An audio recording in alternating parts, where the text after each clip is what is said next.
میرا گاؤں آزاد کشمیر میں ہے، لیکن میں اسلام آباد میں کام کرتا ہوں۔ پہلے میں نے ایک جگہ 2-3 سال کام کیا ہے، پھر اس کے بعد میں 2-3 مہینے بیکار رہا ہوں، کوئی کام نہیں تھا، کوئی مزدوری نہیں تھی، تو اس کے بعد پھر ابھی ایک جگہ پہ مجھے 6-7 مہینے ہو گئے ہیں کام کر رہا ہوں۔ لیکن اگر یہاں سے مجھے کوئی مسئلہ ہو جائے، کوئی مسائل ہو جائے، نوکری چھوٹ جائے تو پھر مزدوری ملنی بہت مشکل ہو جاتی ہے۔ میں یہاں لکڑی کا کام کرتا ہوں اور یہاں پہ میری سیلری 20,000 روپے تقریباً۔ بے روزگاری بہت ہے، کام نہیں مل رہا۔ اب 4 بچے 20,000 میں نہیں پڑھائے جاتے۔ یہاں سے کام کرنے سے پہلے میں 3 سال تک بے روزگار رہا ہوں۔ مجھے نہ نوکری مل رہی تھی، نہ کام مل رہا تھا، جدھر جا رہے تھے جگہ ہی نہیں ہے، کام نہیں ہے۔ اس وقت میرے 2 بچے تھے، اب ماشاءاللہ میرے 4 بچے ہیں۔ اس وقت کہیں کام مل جاتا تھا، کہیں نہیں ملتا تھا، کوئی قرضہ اٹھا لیا، کوئی رشتہ داروں سے لے لیا، گزارا چل رہا تھا۔ اب 4 بچے ہیں، 4 پڑھ رہے ہیں، ان کی فیس ہی پوری نہیں ہو رہی، اور 20,000 روپے میں تو بہت مشکل ہے فیس پوری ہو۔ 3 سال تک میں خوار رہا ہوں۔ بے روزگاری یا روزگار جو ہے وہ کسی بھی ملک کے لیے بہت اہم انڈیکیٹر یا ایک اشاریہ سمجھا جاتا ہے۔ کسی بھی ملک میں پائیدار ترقی کا جو ایک بنیادی اشاریہ ہے ان میں سے ایک جو ہے وہ بے روزگاری ہے یا ان امپلائمنٹ جس کو ہم کہتے ہیں۔ ان امپلائمنٹ کو سمجھنے سے پہلے کہ یہ ہے کیا، ایک بڑا بنیادی سا فرق ہوگا کہ ہم جس کو کام کہتے ہیں وہ عام آدمی کے لیے جو کام ہے اور جو معاشیات میں جس کو کام کہتے ہیں اس میں ایک بڑا تھوڑا سا ایک ڈفرینس ہے۔ ایک گھر میں جو کام کرنے والی ایک عورت ہے، ہاؤس وائف جو ہے وہ سارا دن گھر میں کام تو کر رہی ہے، بٹ معاشیات کی زبان میں وہ کام نہیں ہے، کیونکہ اس کے اگینسٹ جو ہے نا وہ کوئی انکم پیدا نہیں ہو رہی، کوئی پروڈکشن نہیں ہو رہی اس کے اگینسٹ۔ تو یہ ایک بنیادی سا تھا کہ جو کام ہے معاشیات کی زبان میں ہر اس ایکٹیویٹی کو کہتے ہیں جس کے اگینسٹ کوئی انکم۔ تو ایک تو یہ تھوڑا سا تھا کلیئر۔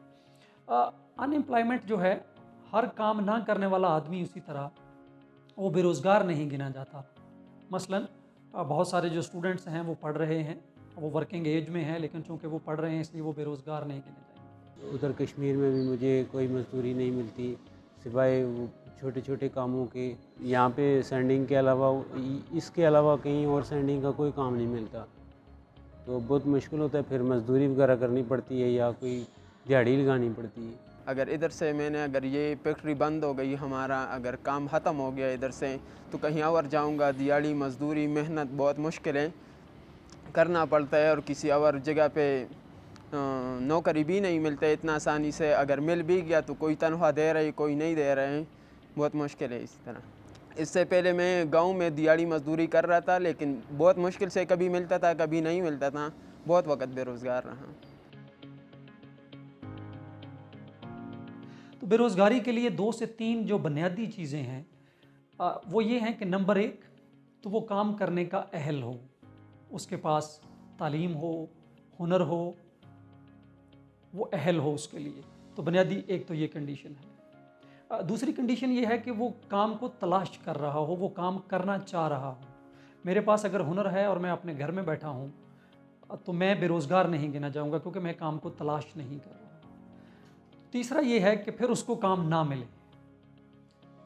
اگر یہ تینوں چیزیں اکٹھی ہو جائیں کہ آپ اہل ہیں، آپ کام تلاش بھی کر رہے ہیں، اور پھر بھی آپ کو کام نہیں مل رہا، تو پھر آپ ان امپلائڈ یا بے روزگار گنے جاتے ہیں بیسیکلی۔ پڑھائی لکھائی بہتری آئے گی، بچوں کو اچھی تعلیم ملے گی۔ ویسے بھی لاک ڈاؤن کی وجہ سے آج کل تو اسکول تو بالکل بند ہیں، بچے بھی گھر میں بہت زیادہ مسئلے مسائل ہو جاتے ہیں۔ پھر ظاہری بات ہے، حکومت اگر کچھ کرے گی تو تنخواہ بڑھے گی، بچے بھی اچھی طرح تعلیم حاصل کریں گے، گھر بار بھی ٹھیک رہے گا۔ گورنمنٹ نے ہمارے لیے کچھ نہیں سوچا غریب آدمی کے لیے۔ اگر وہ قرضہ دے رہے ہیں تو وہاں پہ ضمانتیں اتنی ہے کہ غریب آدمی پہنچ نہیں سکتا۔ وہ کہہ رہے ہیں جی ریلیٹیو لے کے ہو، کوئی بندہ لے کے ہو، کوئی بندہ غریب آدمی کے ساتھ نہیں چل سکتا۔ تو بے روزگاری کا حال بہت برا ہے، گورنمنٹ کچھ نہیں کر رہی ہمارے لیے۔ گورنمنٹ کو چاہیے کچھ سہولتیں دیں، اگر قرضہ بھی دے رہی ہے تو سنگل آدمی کو دے، اس کا گھر دیکھ لے، اس کے بچے دیکھ لے، اس کا آئی ڈی کارڈ دیکھ لے، اس کو لون مل جائے۔ اب لون کے لیے جاتے ہیں، کہتے ہیں سرکاری بندہ لے کے ہو۔ اب کون ہمیں جانتا ہے؟ مجھے تو کوئی نہیں جانتا یہاں پہ۔ دبئی میں نے تقریباً 1.5 سال گزارے، اور 2015 میں گیا تھا، 14 میں گیا تھا، 16 میں واپس آ گیا۔ اور لیکن ان کے نسبت پہ پاکستان میں تو کچھ بھی نہیں ہے۔ ادھر کا سیلری بہت اچھا، ٹائم کا ڈیوٹی اور ٹائم ملتا ہے اور ان کے علاوہ کھانا پینا بہت سہولتیں، رہائش بہت اچھا ملتا ہے۔ پاکستان میں تو اسی طرح کوئی چیز نہیں ہے۔ جب آپ بے روزگار ہوتے ہیں تو آپ کی آمدن ختم ہو جاتی ہے، آپ کی آمدن ختم ہوتی ہے تو وہ جو گھر کے خرچے آپ کے صحت کے اوپر، بچوں کی تعلیم کے اوپر وہ متاثر ہوتے ہیں اس سے۔ تو جب آپ کسی بھی اکانومی میں بہت زیادہ بے روزگاری ہوتی ہے تو آپ کی جو خرچ ہے، جو کل خرچ ہے کسی بھی اکانومی کا، وہ بہت کم ہو جاتا ہے، جس کی وجہ سے وہ اکانومی فردر جو ہے وہ سلو ہو جاتی ہے۔ لیکن اس کے جو کچھ جو سماجی کہہ لیں آپ اس کو، جو اثرات ہیں کہ اگر جو بہت بے روزگاری بڑھ جاتی ہے تو جو سوسائٹی کے اندر جو ہے وہ ایک انریسٹ پیدا ہو جاتا ہے، ایک جو گورنمنٹ کے خلاف جو ہے وہ ایک جو لوگ ہیں وہ ہو سکتے ہیں کہ اگر ہم بے روزگار ہیں، ہمیں آج کل جیسے آپ پاکستان میں اگر دیکھ رہے ہیں کہ پاکستان میں ابھی اسٹرکچرل جو بے روزگاری ہے وہ بہت زیادہ ہے، ہمارا گروتھ ریٹ کم ہو گیا ہے، جو اسکل مس میچ ہے وہ بہت زیادہ ہے کہ مارکیٹ میں جو ڈیمانڈ ہے اسکل کی وہ ہمارے پاس نہیں ہے اور وہ ہم پیدا نہیں کر پا رہے ہیں۔ تو دو میجر جو فیکٹرز ہیں جو بے روزگاری کو طے کر سکتے ہیں کسی بھی وقت میں، گیون لمحے میں، اگر ہم دیکھنا چاہیں کہ 2020 میں یا 2021 میں پاکستان میں روزگار کی کیا شرح رہے گی یا ان امپلائمنٹ کتنی رہے گی، تو 2-3 بڑے میجر اس میں فیکٹرز ہوں گے۔ ہم ان کو 2 کیٹیگریز میں ڈیوائڈ کر سکتے ہیں کہ ڈیمانڈ فیکٹرز کیا ہے، کہ کتنی ڈیمانڈ ہو رہی ہے، کیا پاکستان کی اکنامک گروتھ بڑھ رہی ہے، اگر گروتھ بڑھ رہی ہے تو وہ کس سیکٹر میں بڑھ رہی ہے۔ مثلا یہ کہا جاتا ہے کہ اگر آپ کا جو کنسٹرکشن کا سیکٹر ہے، اگر اس میں آپ کی جو ایکٹیویٹی بڑھتی ہے اور اس کی بیس پہ آپ کی گروتھ ریٹ بڑھتی ہے تو وہاں پہ جو لو سکلز ہیں، جو کم پڑھے لکھے لوگ ہیں، جو بنیادی جو ہنر رکھتے ہیں، ان کی ڈیمانڈ، ان کی کھپت جو ہے وہ بڑھ جاتی ہے اس میں۔ لیکن اگر آپ کی جو گروتھ آ رہی ہے یا جو اکنامک ایکٹیویٹی آ رہی ہے وہ اگر سروسز سیکٹر سے آ رہی ہے تو سروسز سیکٹر جو ہے وہ ڈیمانڈ پیدا کرتا ہے زیادہ پڑھے لکھے لوگوں کے لیے، جن کے پاس ہائی ڈگریز ہوں، زیادہ ڈگریز ہوں، ان کے لیے کرتا ہے پیدا۔ اسی طرح تو یہ ڈیمانڈ فیکٹرز ہیں کہ آپ سے کس طرح کی گروتھ ہو رہی ہے اور وہ کہاں سے آ رہی ہے، کن سکلز کی ڈیمانڈ پیدا ہو رہی ہے۔ 20 سال سے میں ادھر G9 مرکز میں ہی کام کر رہا ہوں۔ پہلے اس کا پینٹنگ کا، آرٹ کا مستقبل تھا، ویلیو بھی تھی۔ اب جب سے پینافلیکس آیا ہے تو ہاتھ کا کام 80% ختم ہو گیا ہے، 10 سے 15 یا 20% رہ گیا ہے۔ تو بہت مشکل ہے اس حالات میں سروائیول کرنا اور پینٹری کے حساب سے۔ لیکن اب ہم اور کچھ کر نہیں سکتے، نہ اتنا سرمایہ ہے کہ ہم کچھ اور بزنس کریں، تو یہی کرنا پڑ رہا ہے اور بڑی مشکل سے اس میں زندگی گزار رہے ہیں۔ اس میں ایک بڑا انٹرسٹنگ فیکٹر ہے ڈیمانڈ میں کہ اگر آپ پاکستان کا ڈیٹا دیکھیں تو پاکستان میں بے روزگاری کی جو شرح ہے وہ بڑھ جاتی ہے جوں آپ کی تعلیم بڑھتی جاتی ہے۔ تو جو سب سے زیادہ جو پڑھے لکھے ہیں ان کے لیے زیادہ چانسز ہیں بے روزگار ہونے کے، اس لیے کہ ہماری جو اکنامک گروتھ ہے، جو اکنامک ایکٹیویٹی ہے، وہ پڑھے لکھے لوگوں کے لیے اس طرح کی جابز پیدا نہیں کر پا رہی ہے۔ اس میں ہماری جو گروتھ ہے وہ بڑی لو سکلز کے لیے ہو رہی ہے۔ تو ایک تو یہ اس میں فیکٹر ہے۔ دوسرا اگین یہ پھر یہ بھی ڈپینڈ کرتا ہے کہ آپ مرد ہیں یا عورت ہیں۔ پاکستان میں اگر آپ دیکھیں، کیونکہ آپ کی جو موومنٹ ہے، مثلا اگر میں ہوں تو مجھے بڑا ایزی ہے یہاں سے لاہور جانا کسی بھی جاب کے لیے، لیکن ایک عورت کے لیے وہ مشکل ہوگا گھر بار چھوڑ کے اسلام آباد سے لاہور میں شفٹ ہونا۔ تو وہ ہنر ہوتے ہوئے بھی شاید وہ اگر ایک اپرچونٹی لاہور میں کریٹ ہوئی ہے تو وہ اس سے فائدہ نہیں اٹھا پائے گی۔ سو میرے لیے اسی طرح پنڈی سے اسلام آباد آنا بہت آسان ہے، عورتوں کے لیے ہمارے یہاں مسئلے مسائل ہیں۔ تو پھر آپ کی جو جینڈر ہے، آپ کی جو صنف ہے، وہ بھی طے کرتی ہے کہ آپ کے روزگار کے جو ہیں وہ چانس کتنے ہیں۔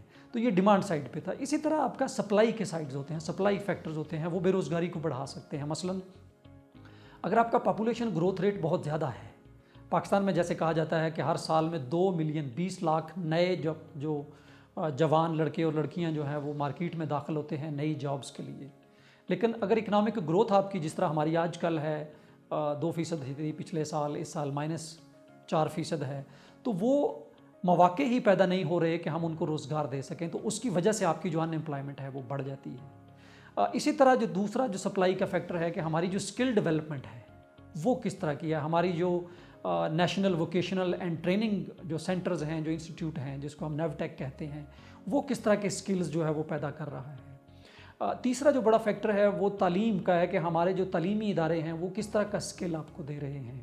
پاکستان میں یہ سمجھا جاتا ہے کہ جو آپ کی تعلیم ہے وہ ڈگری تو دے رہی ہے، لیکن وہ آپ کو ہنر نہیں دے پا رہی، جس کی وجہ سے آپ کے چانسز آف ان امپلائمنٹ جتنی آپ کی ایجوکیشن بڑھتی جاتی ہے وہ بڑھتے چلے جاتے ہیں؟ آئی بلیو کہ ہماری جو جاب مارکیٹ کی ایکسپیکٹیشنز ہیں they are for more than what we are receiving in education institutes, کیونکہ وہ چاہتے ہیں کہ جو اسٹوڈنٹس ہیں ان کے پاس ایک پرٹیکولر اسکل سیٹ ہو، ان کے پاس ایکسپوجر ہو، ان کے پاس کوئی نہ کوئی ایسا ایکسپیرئنس ہو which makes them unique and stand out in organization institutes, because آج کل کے زمانے میں اتنا زیادہ کمپٹیشن ہے کہ to be able to survive اور to excel as a professional آپ کے پاس کچھ نہ کچھ ایسا آؤٹ آف دا باکس یا یونیک ہونا چاہیے so that you can adjust yourself اور make your own worth in an organization. تو جو ایک بیلنس ہے اس کے لیے ضروری ہے کہ آپ کی جو گروتھ کی جو کمپوزیشن ہے وہ انویسٹمنٹ سے آ رہی ہو، وہ انڈسٹری سے آ رہی ہو، وہ ایک بیلنس جو ایک متوازن جو ڈیمانڈ ہے، یہ نہ ہو کہ یا تو جو بہت پڑھے لکھے ہیں وہ بے روزگار رہ جائیں، یا پھر جو لو طبقہ ہے، جو انڈر میٹرک ہے، جس کی کم تعلیم ہے، وہ ان کو جابز نہ ملیں۔ تو اس کے لیے ایک بڑی بیلنس کا جو وہ ہونا ضروری ہے، تو اس کے لیے دونوں فیکٹرز کا کہ ساتھ ساتھ ڈیمانڈ جو ہے وہ کریٹ ہوتی رہے، اکانومی کے اندر گروتھ ہو، اس کے گروتھ کو انویسٹمنٹ بیس کیا جائے، ایکسپورٹ پہ رکھا جائے، وہ بڑا اہم ہوگا۔ لیکن اس کے ساتھ ساتھ جو سپلائی، جو اسکل سپلائی ہے، جو ہنر پیدا کرنے والے ادارے ہیں، ان کے لیے بھی ہے کہ وہ اپنے آپ کو ساتھ ساتھ اپ گریڈ کرتے رہیں، جس طرح کے اس کے جیسے آج کل اگر سی پیک سینٹر آ رہا ہے تو اس سے جڑے ہوئے وہ کیا مہارتیں ہو سکتی ہیں، وہ کیا ہنر ہو سکتے ہیں جن کی آنے والے 4 سے 5 سال میں ضرورت ہو سکتی ہے، اس پہ فوکس کیا جائے۔ اور فائنلی جو ہے وہ یہ ہے کہ آج کل جو ایک بہت زیادہ ہے ہمارے ہاں پاکستان میں اور بہت سارے اور ترقی پذیر ملکوں میں، ہم شاید پڑھتے ہیں کہ ہمیں سرکاری نوکری ملے گی، سرکاری جو نوکریاں ہیں وہ ایک خاص لمٹ تک ہو سکتی ہیں۔ تو آج کل اس کے لیے جو پوری دنیا میں جو ہو رہا ہے وہ اس کو ہم انٹرپرائز کہتے ہیں، کہ آپ اپنے کاروبار کا خود سے کریں، آپ کے اندر وہ سکلز دیے جائیں۔ تو اس کے لیے ایک سازگار مواقع پیدا کرنا جس میں فائنانس ہو، جس کے اندر سکلز ہوں، انٹرپرائز کے سکلز ہوں، وہ جب ملتے ہیں تو یہ تینوں چاروں چیزیں مل کے پھر آپ کی جو بے روزگاری کے مسئلے مسائل ہیں کسی بھی ملک کے، وہ جو ہیں وہ حل ہو سکتے ہیں اس میں سے۔